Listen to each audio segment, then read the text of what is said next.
All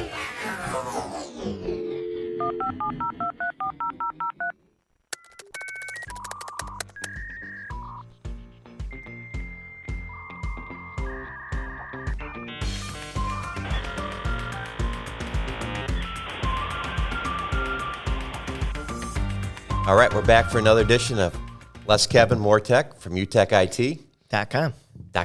There you go. And so today our guest is a guy with, and I think you'll see it as it comes out, relatively low self-esteem. Yeah. This guy started, he deprived a small village of an important aspect.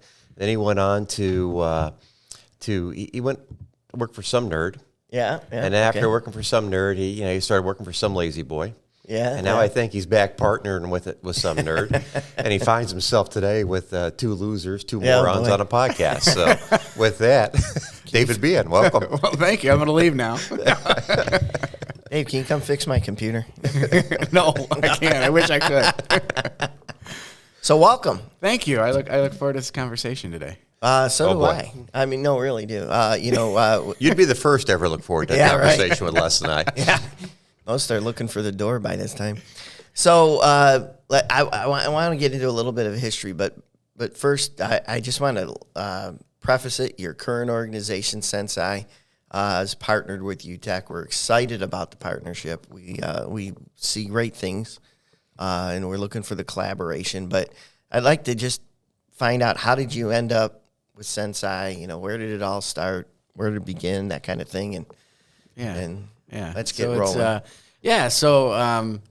I've been a CIO for a long time, public and private sector. And through those years, I was working with small and medium-sized organizations, from the big CIO seat.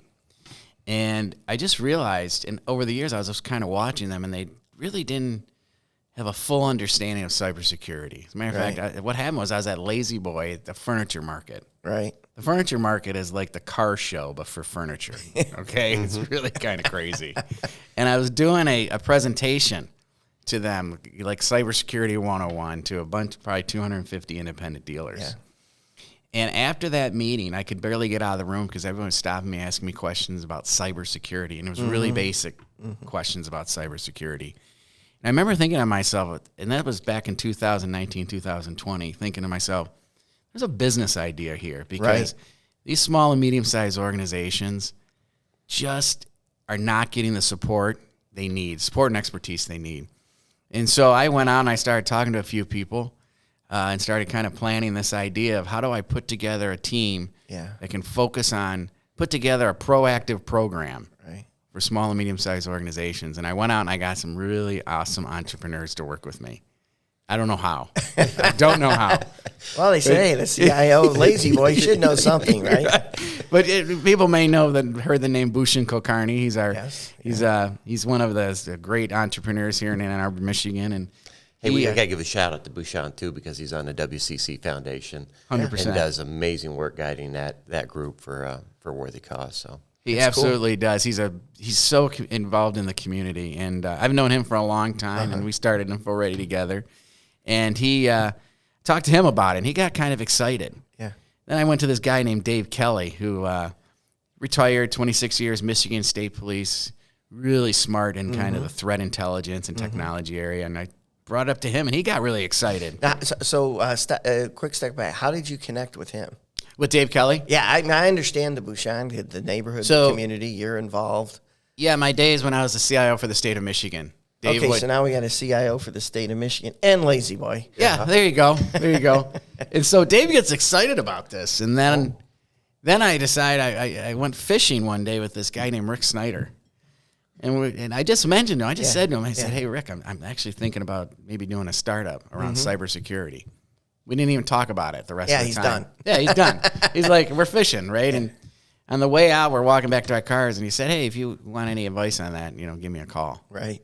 So, of course, I called him the next week and said, hey, what's going on? What do you think of this idea? And he just thought it was a great idea with a huge market and a huge need. It is. So the four of us got together. When Rick goes fishing, does he really wear a suit and tie and loafers? Well, he never wears a tie. That's the nerd component, right? That's right. That's right. So we put it together, and we started a company called SensCy, which stands for Sensible Cyber. Right. Because cyber doesn't need to be confusing and scary. And we want to demystify, and we want to educate the world in cyber. So don't you get this concept or this idea that part of the reason people sell newspapers and TV is to scare the crap out of you? I mean, these headlines for cyber are everywhere, and none of them are good. None of them. And yeah, and it is confusing. Yeah, my beautiful wife, Rosalie, loves to say to me, she loves that I love what I do, but she hates that I have to do it. Right? Think about it, because we do. Yeah. Right. But you're right. Every newspaper article, no newspapers. Right. Web page. And when you talk about cybersecurity, it's usually mostly in a bad way. Yeah. And we got to change that. You know, and we got to start with small and medium-sized organizations. They're they're the lifeblood of our economy. Right. And we got to do more to help them. So that's why we started SensCy. So throw a dart. What would it cost a company to go out and hire a CISO? A chief information security officer. All in? Yeah, all in. All in, small to medium-sized organization, you're spending $175 to $250. Right. So $175,000, $200,000 a year. A year, yeah. To protect your small business, small to medium business, whatever that means, right? Right. I mean, some of them, that's part of that's half their revenue. Yeah, oh, absolutely, 100%. There's nobody that can afford to, in that space.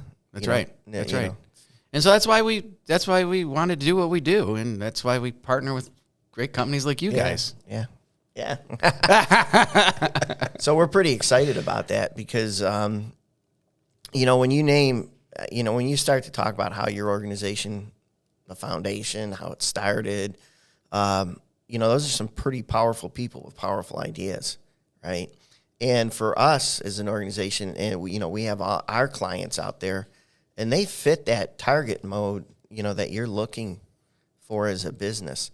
And so we're excited that we can be able to bring that message to the marketplace. Yeah, we're excited to be able to partner with a company like you because when we talk to a lot of companies, they're looking for the services that you provide. And so marrying the two allows for a small and medium-sized organization to have a really good program. Right. Where now they don't have to worry about technology, don't have to worry about cyber.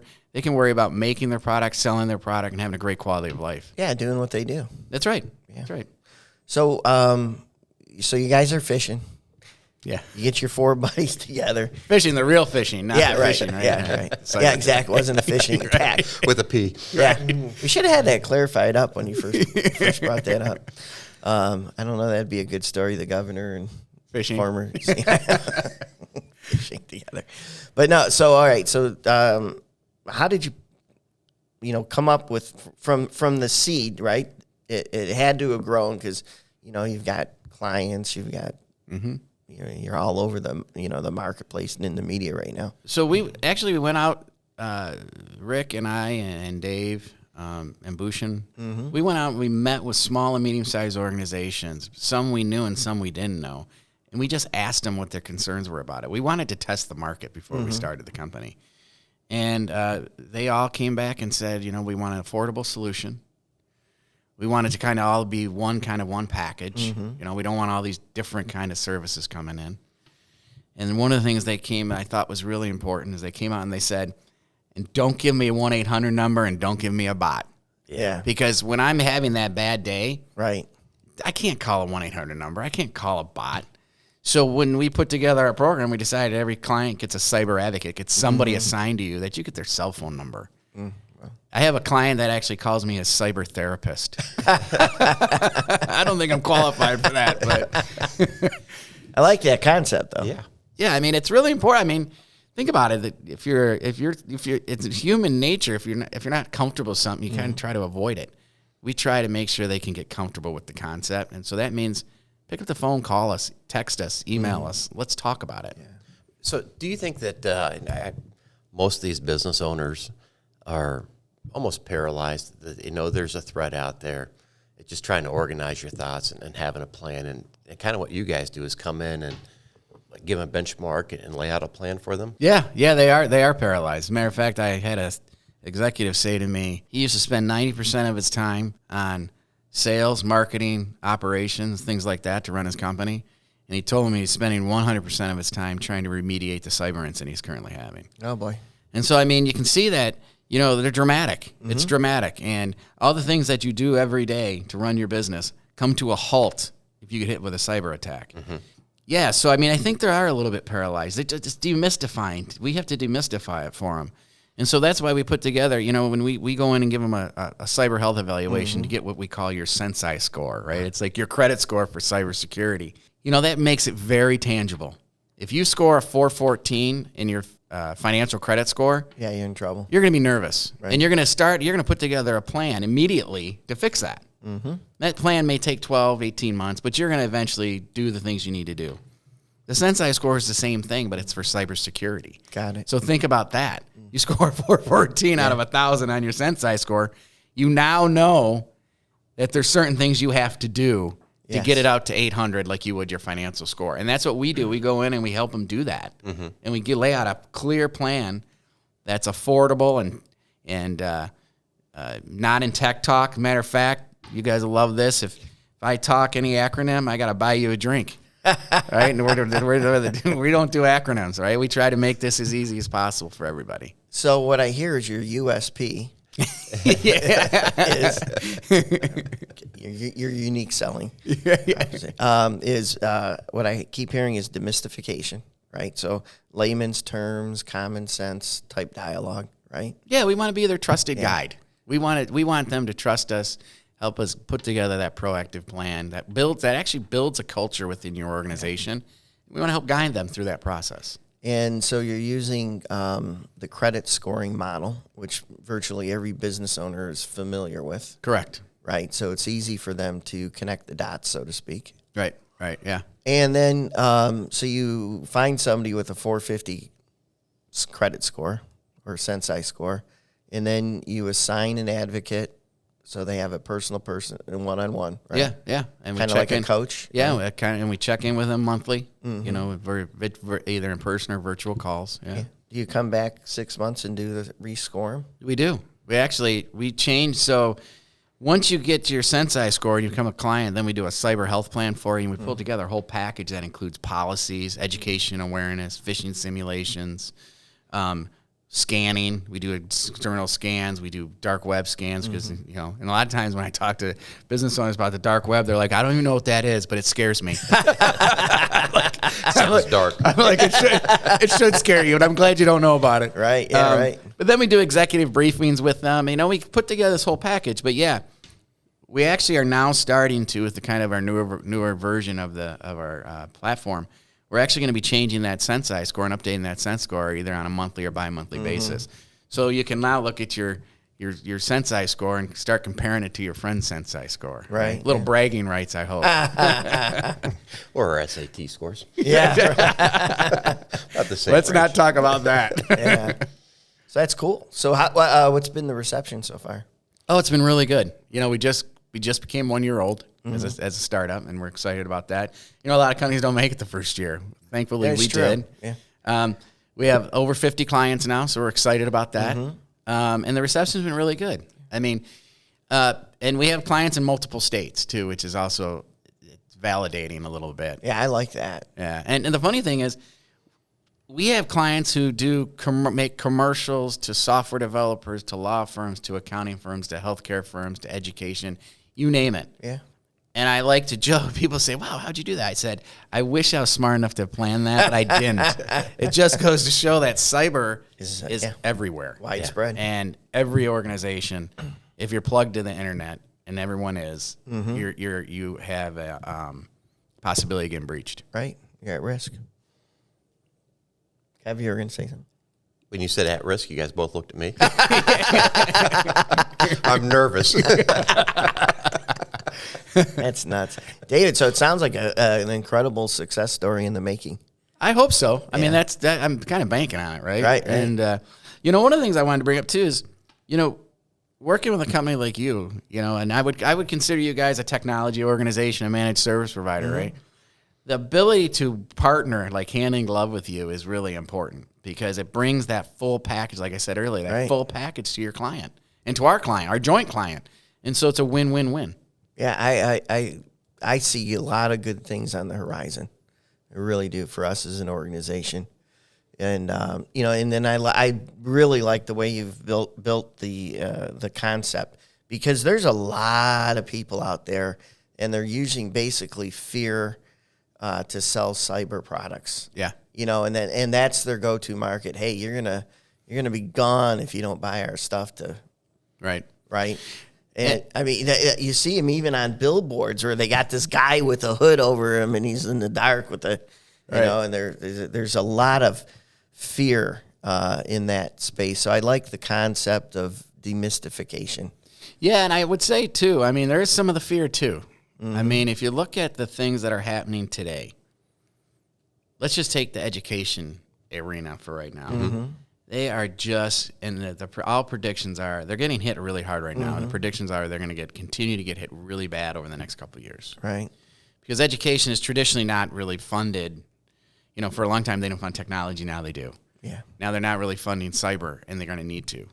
I mean, the best example of this is what happened in the Minneapolis school district. Unfortunately, it's a terrible, terrible story. They got hit with ransomware, and kind of the double extortion ransomware now is where they lock your network, and then you tell the bad actors, well, get out of here. We're falling back on our, we're restoring from backup, so we're fine. We're only going to lose a couple days. Well, then the bad actors will say, well, guess what? We've stolen all of your data, and now we're going to expose that data and you'll be liable for it. The bad actors, most of the time, 99% of the time, would drop that information on the dark web, start to sell it, expose it, and you're liable. There's notification. There's all these fees, right? So it's devastating. What they did in Minneapolis was even worse because they stole all the data from the Minneapolis school district, which took student files, disciplinary files, all kind of files, the worst of the worst files, and they dropped them on the clear web. Yeah, which is terrible because those will never go away. They're going to ruin people's lives. Another example is the law firms. Law firms right now, we know of at least 6 big class action lawsuits against law firms because law firms, the question when you get into court, it's a basic question. And the law firms, I hope, know this, right? Did you do everything reasonable to protect protect your client's data? Well, there's 6 lawsuits out there right now, big class action lawsuits are saying that they didn't. Right. And so think about that. Law firms, education, and that's just a couple of them. Right. And so cyber is just getting worse and worse. There's common sense things you can do to manage it. And that's why we created SensCy, and that's why we're good partners with you guys, because we want to spread the word everywhere. Yeah. Well, you go back to schools, and what's frustrating, I think, sometimes is they see this that, well, I got to buy Chromebooks for the kids or routers or, firewalls. Or I got to spend money on this, and you need to do both. I mean, this is a risk pool. This should come out of a risk pool. 100%. This is an investment, just like you buy insurance for other stuff. You need to have this insurance in place, and what you guys do is part of that program. Yeah, it's funny. I talk to companies all the time, and no matter what size you are, I'll say, do you guys have finance policies? Of course. Yeah. Do you have HR policies? Of course. Yeah. You're going to need to start having cyber policies because your vendors, your partners, your clients are going to start asking you, what's your cyber posture, and can you prove it? Right. And policies are that foundation, just like any other organization, right? Your HR policies and everything else. Come back to the legal vertical, right? How important is reputation? Oh my gosh, it's everything to them. Right. Right. I mean, that's the foundation of that. That's the level of risk. This attack that you're dealing with is important. But if you're a legal institution and you lose your reputation, you're out of business. People aren't going to be knocking on your door to say, "Hey, come work with me, will you?" Yeah, right. Exactly. Right. And then the larger law firms, I gotta suspect, would have difficulty with their large clients not wanting to risk their data. Oh, absolutely. So absolutely. So tremendous. Yeah, it's an exciting career field. I can tell you also for the young people who are listening to this, or even the people who are looking to change their careers, there's more jobs in more open jobs in cyber than there are people. Yeah. So give us some numbers. You know any off the top of your head? I know there's. I just saw something from CISA. That oh my gosh, that was an acronym. We're drinking for free tonight. They just announced they have there's at least 500,000 cyber unfilled jobs. Yeah, I mean that's a lot. it is. And then what that? None of my kids are going into cyber, by the way. Can you believe it? No, I can't actually. But what it's doing in my mind is it's driving up what it costs to bring cyber in-house, and which I think leans more credence to your concept of the demystification, common sense solutions. Share a few with us. You know, some things that you know, an individual or a business owner can do that's not going to cost an arm and a leg. There's some simple things, right? Yeah. First of all, the bad actors are going to get in through a phishing email, most likely. So education and awareness is critical to your organization. You have to do that. I talk about a couple things with every crowd I talk to. One is education awareness. Educate your folks. Give them a half a chance to do the right thing, right? And because the bad guys are going to come in through phishing email, and they're getting better and better and better at it. ChatGPT is making those phishing emails even harder to detect. Yeah. So they just need to be educated on it. The other thing is, and the National Institute of Standards and Technology, NIST, that was not an acronym, right? I spelled it out. You spelled it out, right? They just came out kind of with their new password kind of recommendations.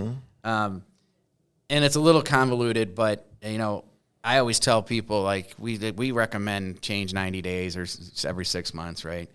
Well, they came out and they said, well, you can change your password once a year, but you have to have multi-factor authentication implemented. You also can't have had a breach, you know, if you have had an incident. So they put a lot of rules and that kind of things around it. I tell people all the time, and this is the one that when I do this talk, I tell people I'm going to look out in the crowd. I'm going to know if you're doing it or not, because you're either going to turn pale, you're going to mouth. I do that to the person sitting next to you. You're going to start writing feverishly, and that is passwords. Do not reuse your passwords. Yeah. Oh. I'm telling you, probably 85% of the population reuses passwords. If I'm a bad guy, you're using your email password for any of your other passwords, your banking password or your Chewy account or your Netflix. Yeah. I'm in your email. I'm in all of that. Yeah. And I have horror stories about people whose bank accounts have been, you know, pretty much taken away from them because of password reuse. And there's easy things to do about your passwords. Yeah. So should you use like your pet's name or your kid's names? Yeah, but definitely the street you grew up on, your first dog. No, those are the easy ones. A lot of people use it. So yeah, I mean, you know, and then use multi-factor authentication on everything. Yeah. And again, that is an easy tool. It was confusing, complicated at the beginning, but now it's simple. Yeah. And I mean, one of the best companies ever that does multi-factor authentication, start here in Ann Arbor, Michigan, Duo. Yeah, right. Security. And there's just simple ways that you can protect yourself. And those are kind of the three: education and awareness. You know, don't reuse your passwords and make them complex. And then, you know, have multi-factor authentication on everything you do. Yeah, and everything that you just said is readily available. Absolutely. Right. You know, in multi-factor authentication, even for the individual, you know, if you're on Apple's platform built in, Microsoft's platform built in. Yeah. You know, so it's all out there. It's just a matter of implementing it. Yeah, and a lot of times that's just pushing the button. Right. But people don't understand it. They don't know how to do it. And that's where companies like ours come in and help them out. Yeah, just getting the password managers, you know. Yeah. Helps you keep it complex. That's right. So, so the acronym for multi-factor authentication is? Multi-factor authentication. Yeah. All right, MFA. So I keep hearing different words on that. MFA. It's MFA. Yeah, so that's great. I mean, I like this idea, excuse me. But the concept of the education, what are some of the things that you're doing to help facilitate that? Yeah, so what we do at SensCy is we've actually created our own tools. So we write, another guy on my team, Dave Kelly and myself, we write the scripts for our videos, and we create 3 to 6 minute videos that are not meant to be intimidating. They're meant to be actually kind of a little bit fun and funny. We think they're funny. We write the scripts, right? So, but let me just warn you on this. We think we're funny, and we find out from a lot of people we're not. All right. Well, so I'm just saying. Someone might tell me that message too. But we do these 3 to 6 minute videos, and after we watch that video, you have to answer 5 questions. Yeah. Okay. Good. And we do it a little differently. That they're very sticky. So the things we put in there are things that you would do in your work life and your personal life, and we write them in a timely fashion. What I mean by that is we see what's happening in the industry, and then we write the script. These aren't a bunch of baked. I mean, a couple of them are baked, but they're not baked videos that we're just pulling off a shelf. No, we're writing these based on what's happening. So how often is the video? And it's video, you said. Yeah, it's 3 to 6 minutes. 3 to 6 minutes. Is it every day? It's every other month. Every other month. And on those off months, what we do is we do phishing simulations. Again, built our own tool. And what we do there is we just try to fool you. And what we do is we send these emails to you, and if someone on the team tries to download the attachment or click on the link, what happens is it pops up and it says, don't panic. This is a phishing simulation. Yeah. And then it circles everything you should have noticed. Right. And again, we don't want our clients and organizations to beat people over the head and say you failed. Yeah. Because actually, you know what? They're learning as every time they do this. So the persistent education awareness and phishing training, when I say persistent, every month of the year, really important. Yeah. I think that's important because we always talk about as owners of companies, we care about our employees and all this stuff. But if we're haphazard with our cybersecurity and the company goes away, our employees are stuck. Yeah. And what you guys do with the training and the education part, we're making them better in their personal lives too. We're protecting our employees personally because we're educating them on their cybersecurity. Yeah, I think that's important. Oh, I appreciate that, Kevin, because we actually we tell everyone, our clients, it's a free employee benefit. There you go. And to take it home. Let your friends and your family and everybody take it because one of our missions is to educate the world in cyber. But that's a great way to look at it. That's awesome. And the feedback so far is everything I've heard has been positive. Yeah, I think so. I mean, no one tells me to my face, but we've got some mutual clients. Okay, I hear it's going. Exactly. I hear it's going pretty good. Right. Yeah. And so, what does the future hold? Looking forward down the. Yeah. So, obviously, with partnerships with you, we want to continue to grow.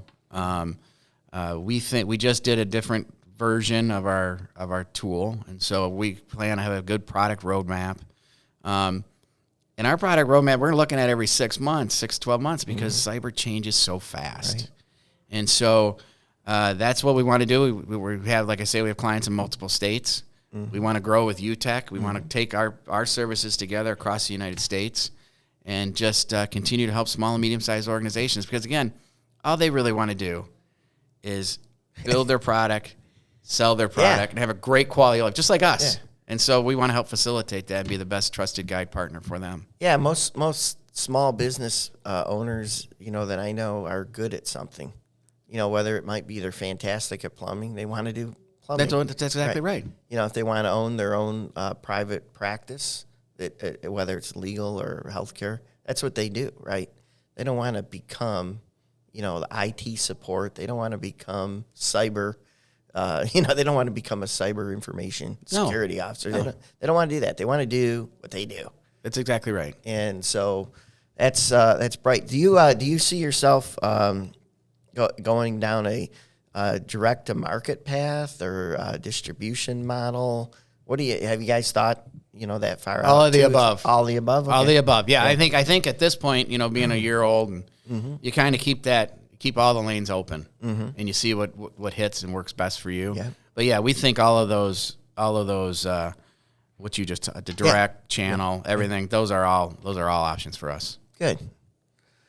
Kev?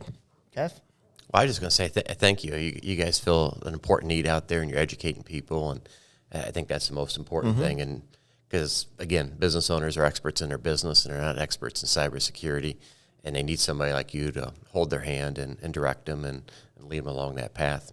Yeah, that's a great. Thank you. We're not experts in their business, right? Yeah. Right, and so we just want to come in and fill that important need and let them live a great life. And, I want to thank you guys for having me. I know you're gonna probably invite some of the other co-founders of SensCy onto this show at some point. And you have to tell me who does the best out of all of us. Well, the good news is our controller just passed us a note, and she said that she got some gift cards. Somebody sent her an email, and she filled out some stuff for gift cards, so we'll probably be sending those along to you. Yeah. Wait a minute. I thought that was her long-lost cousin that sent that email. We're saving a prince. Yeah, Get a bunch of the gift cards. Get as many as you can. That's cool. All right. Well, hey, normally when we kind of wrap these things up, we usually ask a question, right? And that question is, what's your favorite bourbon or choice of drink? Because we have a lot of that theme going on. But I'm thinking we got to ask, what's your favorite lake to go fishing on? I thought we were going to ask him for his favorite password. Oh, yeah, I was gonna hand that out to you guys on a piece of paper. My favorite lake to go fishing? Yeah, the Pere Marquette River. I love to fly fish and the salmon when the salmon run in September and October. That's a thrilling experience. Nice. I love fishing. That's a great question. Yeah. So now there's a lot of different types of fishing, right? So I'm just going to ask you a follow-up. Is fly fishing your favorite? Fly fishing is my favorite. Okay, cool. Yeah. Very Why much is so. that? It's very relaxing, and it's you have to. It's a little bit of skill involved. That's why I'm not very good at it yet. But it's just relaxing, being able to walk. I like to wade into the water and have the water. The water. It's very calming, and then the ability to kind of throw that. You make your own flies? No. Come on. No, not at all. The other place I got to tell you that I do a lot of fishing is the Huron River, right in Depot Town. Really? I actually get in the Huron River there. Don't tell anybody. Right. I get right in there, and I just go in and you catch a lot of smallmouth bass in there. It's a lot of fun. Cool. You been to Lake St. Clair? I was just there last Friday. A lot of bass. Yeah, it was so windy. It was the windiest day of the year. We only could fish 2 hours and had to call it in. Ouch. Okay. Yeah. All right. Well, cool. Well, we appreciate you coming by. Anytime. Yeah. I appreciate your partnership. We're going to take you up on that then. Yeah, for sure. Absolutely. Absolutely. All right. Thanks, Dave. Thank you.